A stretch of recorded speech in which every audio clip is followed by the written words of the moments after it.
Istvan, Yes. can we please speed today's show up? Why? Do you have someplace important to be? No, it's because the temperature has dropped and you, much like my dad, refuse to turn the heat on. Oh, come on. It is not that cold. That's why you break out the hoodie and comfy slippers. Problem solved. Fine, but if the sound of my teeth chattering is audible, do not blame me. All right. I'll turn it on soon, but here, for now, take this. Take the blanket, and thanks. this should help. Ooh, all right, that's cozy. Okay, this'll work. All right, let's roll. All right, Alex. He's comfy cozy. Could you please start today's extra cool show off? You got it. Welcome, podcast people. Today's episode of Istvan's Imaginary Podcast is about to begin. In 5, 4, 3, 2, 1. Yeah, it's a podcast. Another podcast. Istvan's Imaginary Podcast. Istvan's Imaginary Podcast. Istvan's Imaginary Podcast. Woo! Hi, guys. Welcome. And yes, weather is changing. It is the start of October, and here in Chicagoland, that's usually what happens around this time of year. Yeah, it's not too bad, but still, once those temps drop, it hits you like a ton of very cold bricks. I agree, but it's also an excuse for me to wear sweaters, to get coffee even more regularly, or even hot chocolate. October, it's all about fall and the leaves changing color. And October is also about what, Toby? Oh, Halloween! Yeah, there are already awesome decorations up in our neighborhood, and scary movies are on TV like crazy.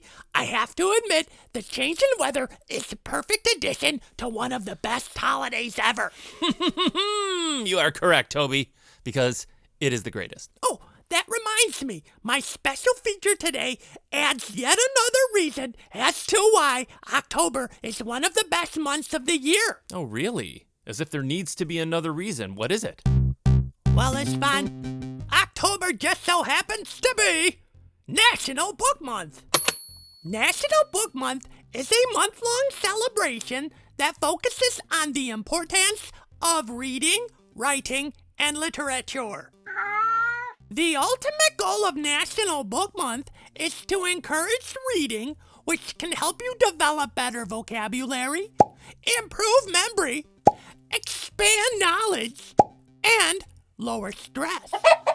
National Book Month also helps recognize the greatest books and authors, which in turn gives young children diverse role models to discover. Here are a few ways you can celebrate National Book Month. 1. Start a new book. One of the best ways to celebrate is by opening a book you've never read before. It may be your 8th of the year or your very first. Either way, you are embracing what this month is all about.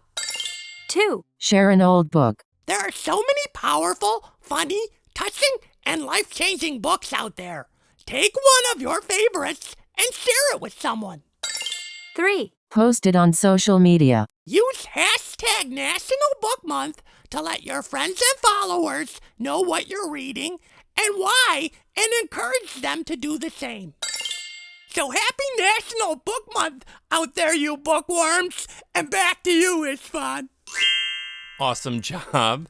And as usual, your stellar segment has inspired me. Oh, nice. Because now I want to do story time, which we haven't done in a long time. Oh, yeah. And read a book I used to love to read to Evie when she was little. Is that okay? Oh, that's an awesome idea. Okay, thanks. All right.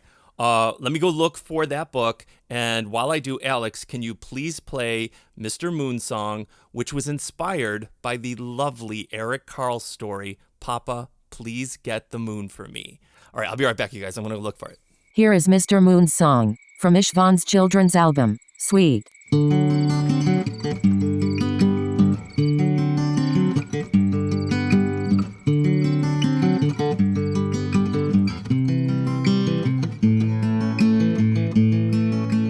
This is a song that the moon gave to me. He sang it sweet with a smile. I didn't know how you remembered a song, so I thought about it for a little while.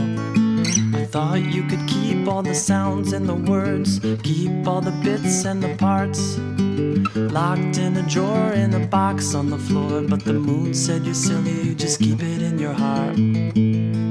So I said thank you, goodbye Mr. Moon, good morning to you Mrs. Sun. I think I've got a new song I can sing for us, or maybe we can just hum along.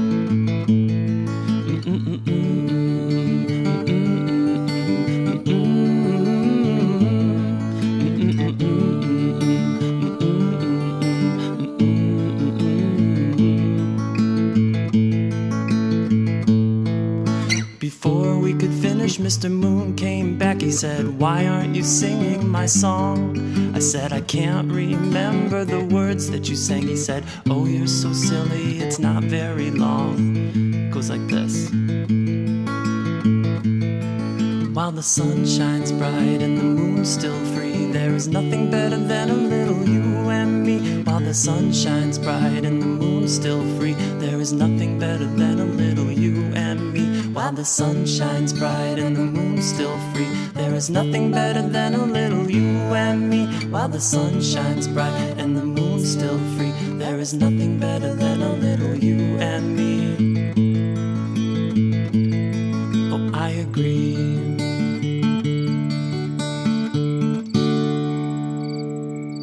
Aw, thank you, Alex. All right, guys, I found the book.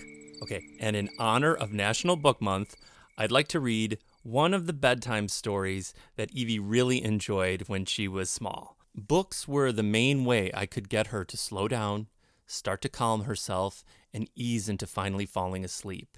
It was truly a magical time that we shared and one that I loved. So I want you guys to settle in, get comfy and warm, and allow me to read one of our favorite bedtime stories. Oh, unless you're driving in a car. If that's the case, open a window and stay alert. Do not doze off. I forgot about that. Okay, you're right. Thank you. Okay, just get comfortable out there, and please enjoy Louie and the Monsters by Ella Burfoot. Louie didn't like monsters. I don't like monsters. But monsters liked Louie. They followed him up the stairs. Where are you going, Louie? And all the way back down again. Wait for me, Louie. They sat at the table and ate his dinner and got the peas stuck in their teeth. They played silly games and broke his toys, and they drew on the wall with his favorite crayons. They squeezed themselves into Louie's fort until there was no room for him. Come on in, Louie. There's plenty of room. They dribbled and drooled and burped out loud. Excuse me. Louie had had enough. I've had enough. He shouted and screamed and jumped up and down, and the monsters left his house without a sound. Then Louie climbed the stairs all alone and ate his dinner on his own, and he sat in his fort all by himself. But the stairs were boring, and he hated peas. I don't even like peas. And his fort was too big with no one in it but him. Boy, there's a lot of room in here when I'm all by myself. Monsters weren't really so bad. Louie wished he hadn't been mean and shouted and screamed. He wished most of all that the monsters would come back. Boy, I wish those guys were back right now. He took some paper and his favorite crayons and drew some letters to make a word. He took the word and a piece of tape and went and stuck it on the gate. Then he went back to the house and upstairs to his room. Surprise! Louie, surprise! We got your note. We're so happy. Monsters liked Louie, but Louie loved monsters. I love you guys. The end. That was a very nice story. Oh, thanks, Alex. Yeah, I love that story so much. And when I read that to Evie, just like I did now, I'd add little parts and add the voices of the characters as I went along. Evie would get very involved in the stories then and talk to the characters as we went along, almost like they were in the room with us. It was the best. Yeah, I noticed that you're not so bad at doing voices. I had no idea you possessed that skill. Oh, why, thank you. Yes, I've been known to do a voice or two in my day. Not only when reading books, but just in general. I mean, I used to make up characters like one called Tex that Evie would have long conversations with. And there was also an alien named Glorp that she liked to talk to as well. Yeah, Evie and I created a very colorful alternate universe, and books helped us immensely in doing that. So a very happy National Book Month, everyone. Make sure you're celebrating in as many ways as you can all month long. Yes, I'd like to get started right now because this blanket is nice, but my feet feel like two gigantic ice cubes. I need to quickly read a book on how to influence stubborn parents so my dad cranks up the heat. So can we please say goodbye? Yes, we can, my chilly co-host. But before we go, I want everyone out there to be aware that I have a few very cool shows coming up in the next few months that can help you celebrate National Book Month in an extra special way, because most of these shows are going to be in a few of my favorite library locations. Oh, that's right. That's so cool. Alex, tell the people the locations and dates, please. Istvan will be at the Forest Park Library as part of their Monster Mash event on October 27th. Then, on November 22nd, he will be at the Palatine Library for an 11 a.m. concert. And on December 9th, he will be back in Forest Park for his final concert of 2023. Be there or be square. Thank you, Alex. And thanks everyone for listening to today's show. Make sure you're back here for the next positively preeminent podcast. But until then, I am Istvan. I'm your ice-cold co-host, Toby. And I'm Alex the computer. Goodbye. Goodbye. Hi guys, it's Istvan, And Toby. and we want to thank everyone for listening to the show. Yeah, and we also want to remind everyone to help us keep the show commercial-free by going to Istvan's Venmo virtual tip jar at Istvan Songs. Yeah, that's ISTVANSONGS, and leave a much appreciated tip, big or small, to keep the podcast going into the new year. Yeah, because we love making this show, and every little bit helps. Again, that's at Istvan Songs via Venmo. Thanks, you guys, from all of us at Istvan's Imaginary Podcast. Bye, you guys.